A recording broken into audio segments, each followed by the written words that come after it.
This session on professional assistance and friendship takes a look at Gershom Scholem and Avraham Meir Haberman as examples of friended employees of Zalman Schocken. But the line between friends and employees in the life of Schocken was always almost blurred. Friends at times became employees, like Scholem, who published for the Schocken Verlag, but also worked as the head of the Institute for Jewish Mysticism for Schocken. And employees like Haberman and Hans Katzenstein, for example, were brought into the very most close, intimate circles and were involved with business, but also with family issues. On the one hand, Scholem and Haberman stood on separate sides of the table. Scholem, a reader, and Haberman, the librarian. But they were both important scholars of Hebrew book, and their love and passion for the Hebrew book created a special bond with Zalman Schocken, and also to this group I think it's important to add Shai Agnon, because this circle of people that surrounded Schocken on more than one occasion they became a close group, and they worked together on special projects for Schocken and were very close.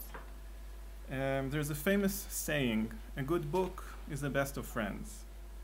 And for Schocken, Scholem, Agnon, and even Haberman, it's safe to say that this was the case. None of them were what we would call nice people, or easy. But they were all extraordinary people who managed to make their love of books an integral part of their career and their lives. The first lecture we will hear in this session will be about Gershom Scholem, which we've heard a bit about before. And I just want to say a few words, maybe to add a little to what Noam said about the relationship between Schocken and Scholem. Their first meeting in Germany did not foreshadow the long relationship that would be between them until the end of until Schocken died. And by the time the Schocken Library was opened in Jerusalem, Scholem was one of the most privileged readers in it. He had a private office in the library. He had a private phone number, which was extremely rare and impossible to get at the time. There were books that Scholem loaned that were returned years after he took them out, some of them after Scholem died, only after he died. So he clearly had a special position in the eyes of Schocken. But also Schocken had a unique place in Scholem's eyes, which what Noam said, and here comes a quote that Noam said before, so I'm not going to repeat it. And this is evidence also in articles that Scholem published in the newspaper celebrating Schocken's birthdays. You can see just how much love was between these two people. So, our first lecture will be by Julia Schneidawind. She will give us a lecture on the subject Alu-le-Shalom, Gershom Scholem is a collector. Julia studied history and comparative religious studies with a focus on Jewish history in Munich, with stays in Australia, the United States of America, and Israel.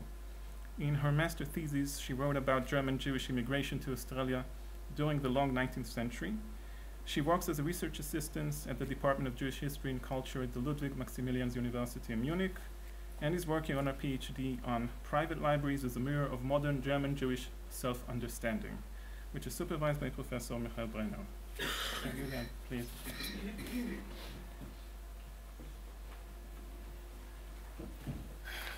Thank you very much, Dani, for the nice introduction. I'm very happy to be here today and to have the opportunity to talk about Gershom Scholem and also a little bit about my thesis.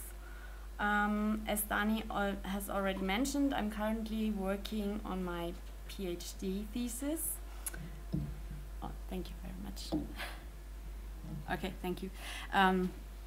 About how book collections of German Jewish intellectuals can actually also serve as a mirror of modern German Jewish self-perception. And I have the feeling that private collections can always be read as a biographical source as well as a testimony of their time. And in my thesis, I would like to examine, on the basis of a selection of reconstructible collections, to what extent these collections can already or can also be read as a intellectual biography. And my intention is it also to show how Jewish tradition and culture can be preserved and transformed within these collections by examining the libraries from a cultural, historical and comparative perspective. And Salman Schocken once stated, "Meine Bibliothek ist meine Biografie." My library is my biography, and I think this is just as true for many other collections as well in this context. So I try to start. Okay. Today in this short talk, I would like to focus on Gershom Scholem, actually on his early life and the time when he actually started his collecting activity, and when he first experienced this passion for books. And actually in this lecture I would like to focus on the period between 1915 and 1923, the time when Scholem as a young student started his collection in Berlin and other parts of Germany. So if one looks at ego documents, especially letters, one finds that there is rarely a letter in which Scholem does not discuss a certain book he just read, or he's eager to read, or he wants to buy.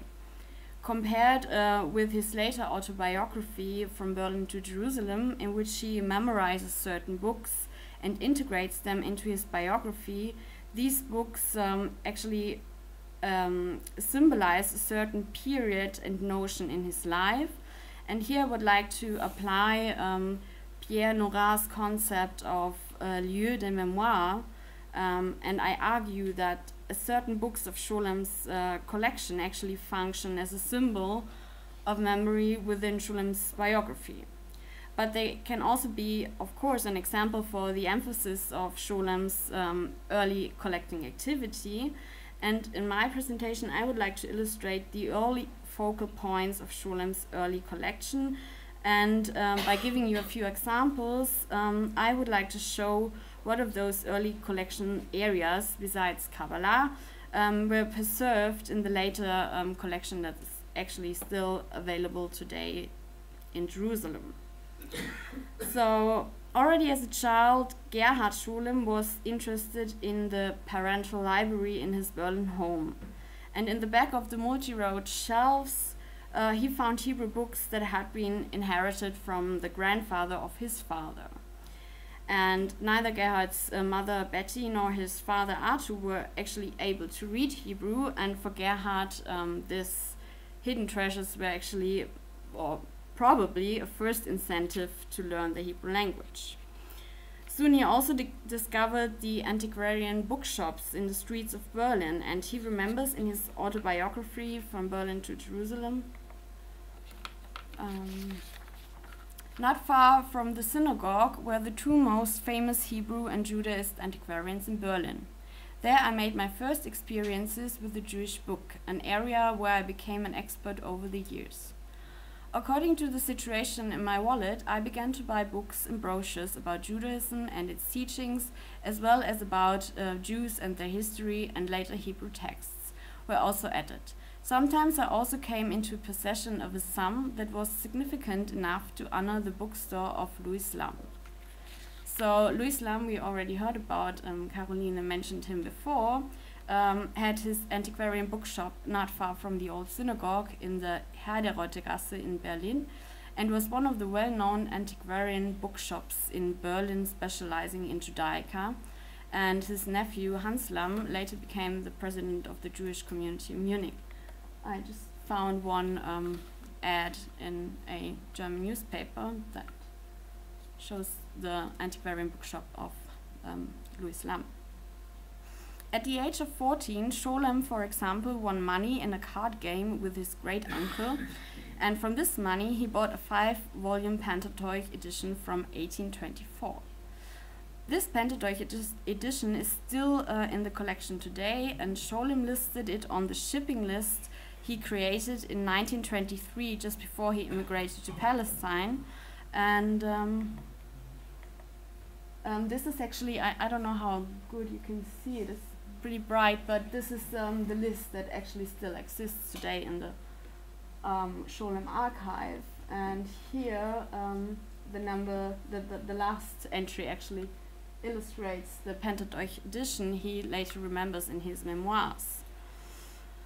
But already at the age of 18, so before this list, before he created this 1923 list, he already documented the nature of his library, and he had a listing of all his books, a desiderata list, and a list about books he lent to friends, and he maintained this habit of documenting all the activities around his library throughout his life, which is a really great source for us today.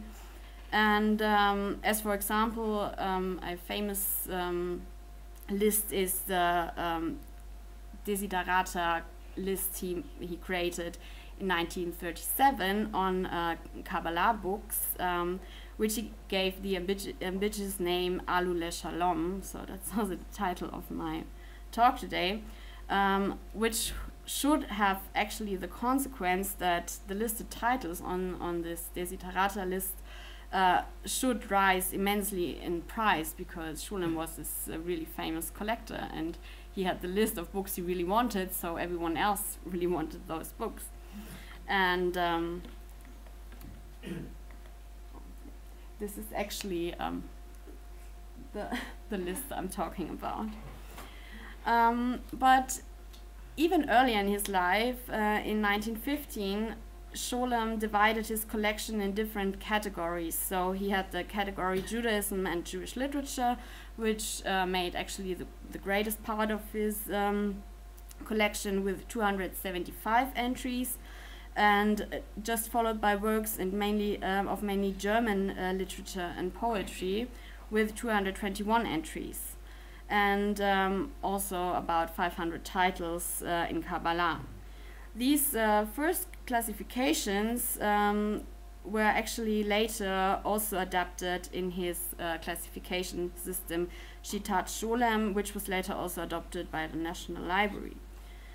After he had to leave his parents' house in Berlin at the age of 19 years due to struggles with his father, and after he was finally decommissioned from the military service, he started his studies in the fields of philosophy and mathematics in Jena, Heidelberg, and in Munich.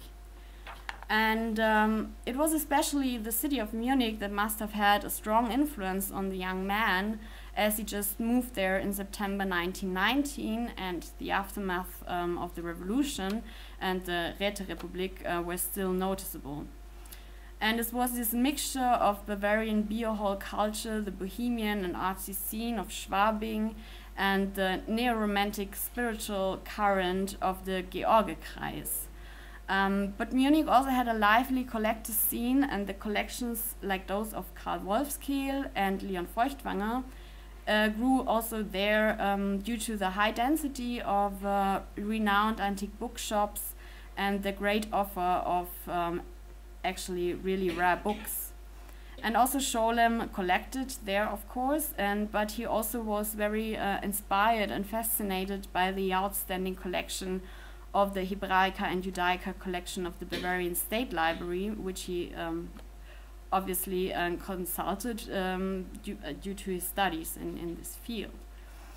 And letters from Gerhard to his mother during this time in Munich show that he had already built up a remarkable collection in 1919. In one letter, he asked his mother to send him register cards in a box so he could catalog his books in a proper manner. And he wrote in this letter, "The cards should be wide and strong and be 13 to 9 centimeters tall. Special department separators are not absolutely necessary. At most, I need 10 in total. Nice would be a suitable box. I have 700 volumes here, so I need about 500 cards at the most, since often several volumes come to one work. So from this letter we learn, besides the fact that Scholem actually had the most accurate idea of what the cards should actually look like, that this collection in Munich was already of a considerable size, and from his letters and notes from this time we also learn that his interest in books ranged from Jewish topics to German neo-romantic literature and also other fields of literature. So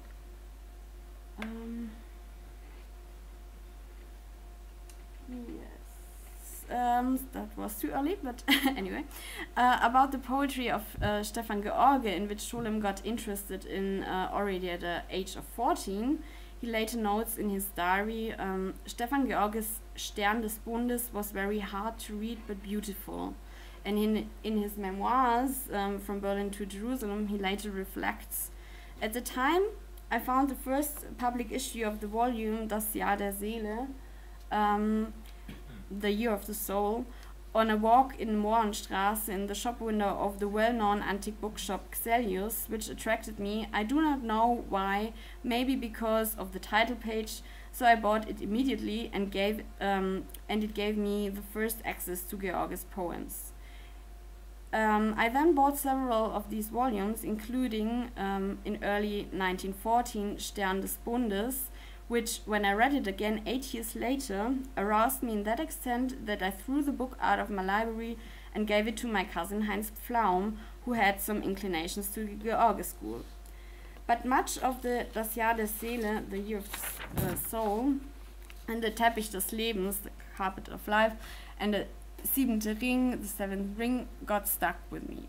So actually, when we look at the list, I told you before, he created in 1923, we see that the whole list, that he actually threw out the one he gave to his cousin, Stern des Bundes, but he took other works of George with him to Jerusalem, and those works are actually still in the collection today. And in his diary, he also discusses his reading habits and utters mixed feelings he has about certain works he found or bought. And he actually says in one entry of March in 1918, there are very important things that I do not know and I will not know in the foreseeable future, such as Goethe and Spinoza. I do not read them and I do not talk about them. I have not yet reached a point where they and others become fruitful for my life and demand me. Goethe never called me. This must mean something very great. Perhaps that in me the Jewish genius somehow delimits itself against the Germanic world. That is maybe because I grew up so completely outside of all German cultural contexts. I often feel like entering a new territory. So that's really interesting. But only 3 weeks later, he wrote, today a miracle happened. For the first time in my life, I had longed to read Goethe. This is too a consequence of Gretchen's letters. I want to read the letters from Goethe. And we learn from the list he created that he actually, well, at least took Goethe's Faust with him to Jerusalem, and we also find Spinoza on the list. So, I mean, yeah, of course, he was a young man and he changed his reading habits, which is normal, I guess, but it's also interesting to see how he reflects about his books and what he reads. Another field that is maybe not that known in his collection is that he actually dealt with anti-Semitic and polemic texts. And so he remembers in his diary that during a stay in Munich, he was invited by Eli Strauss, the vice president of the Munich community, who was not only a follower of Zionism but also a passionate book collector. And he told Scholem that he had been contacted by a renowned Munich antiquarian Emil Hirsch. So Emil Hirsch was also a very famous bookseller in Munich. And Emil Hirsch told Eli Strauss that he has a copy of Eisenmenger's Entdecktes Judentum of 1700, and he wants to sell this book. And so he annotated a ad in the Börsenblatt of the German book trade to offering this Eisenmenger, and he received a postcard with a big swastika on it. It was a person out of the Deutsch-Völkische Schutz- und Trutzbund, and this person actually showed his interest in the Eisenmenger edition. Emil Hirsch, he was Jewish himself, did not want to sell a book to an anti-Semite, so he asked Strauss if he wouldn't know someone who would be interested in the book. And so Eli Strauss actually asked Gershom Scholem, and of course he was interested, and so he just went to the Karolinenplatz, to the shop of Emil Hirsch, and bought the Eisenmenger for 50 mark. So that's what he remembers in his memoirs. And we still find this book on the list. So it's the upper one, number 5. It was two volumes actually, and it's only listed the 1711, but the 1700 is still in the collection, so you find that if you actually look in the catalog of the Scholem collection today. And it wasn't the only book with this anti-Semitic context, so we also find Das Sieg des Judentums über das Germanentum. So he also bought this book, and yeah, this is also still part of the collection today. So we learned that yeah, early biographical influence also affected the later library, of course, and we still find these books from the Neo-Romanticism or Antisemitica, and which is just the point I wanted to make, is to show that actually Scholem remembers those certain books and he writes about them and he integrates those titles into his biography, and they kind of symbolize a certain notion in his life. And for me and for my PhD thesis, I think it's interesting to look at different collections in this context and see actually what they show us about the intellectual biographies. And Scholem is just one example for me. And I would also agree on what Noam said before, that you have, or as Walter Benjamin named it, that this kind of mystical or yeah, really individual how do you say, like the it just reflects how important those books for the persons in their lives, and they had this magical meaning for the person who actually collected those books. And yeah, so I hope I could give you some examples with the books I chose, and I think that it tells us very much about the young Gershom Scholem and how he actually started to collect and build up the great collection that we still have today. Thank you.